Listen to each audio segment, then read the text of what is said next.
Bonjour à tous. Bonjour. Bonjour. Quelle chance d'avoir une école dans notre village. S'il n'y en avait pas, on devrait se déplacer jusqu'à Tignes ou à Nu. Ce ne serait pas très écologique et on devrait se lever plus tôt. Tu as raison. Savez-vous que l'instruction n'a été obligatoire en pratique qu'au lendemain de la Première Guerre mondiale?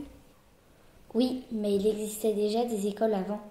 Mon grand-père m'a raconté qu'au milieu du 19e siècle, c'était Monsieur Dieudonné Leloup, père de Théophile Leloup et prêtre à Merdorp, qui accueillait des enfants du village dans la grange de son habitation.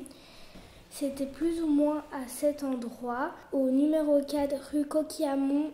On le trouve dans le cadastre de Pop de 1870. Savez-vous sur quel support les enfants écrivaient à cette époque? Non. Sur des restes d'ardoises de toit. Ah, mais c'est bien ici la toute première école primaire publique mixte du village construite dans la deuxième moitié du 19e siècle. Regardez sur la carte de Pop, on la voit bien justement. La première école? Je n'en connais pas d'autres. Si, rue Saint-Rémy, à droite du presbytère. Une seconde école communale a été construite peu après 1880. Mais c'est l'ancienne maison communale. C'est juste, et l'école a été construite derrière. On la voit sur ce plan. Elle était réservée aux garçons. Regardez aussi cette vieille photo des années 1900, c'est ce bâtiment. Et les filles alors? Elles sont restées ici, dans la première école. L'instituteur habitait l'étage de la maison communale. Les 2 pièces du rez-de-chaussée étaient réservées pour la commune, d'où son nom. Mon grand-père m'a dit qu'il venait boire un verre dans notre école, car c'était un café dans les années 80. Je ne comprends plus rien.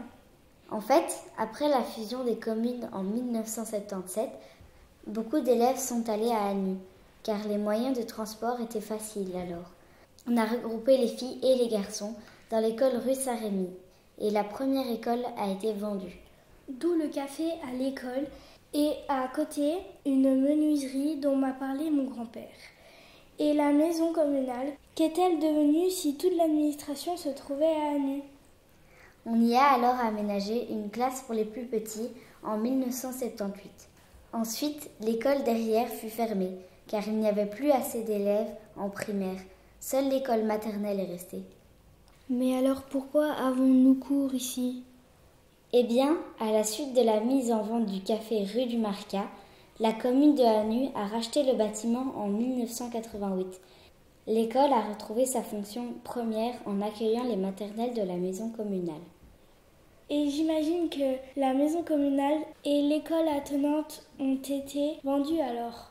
Oui, car il n'avait plus de fonction publique.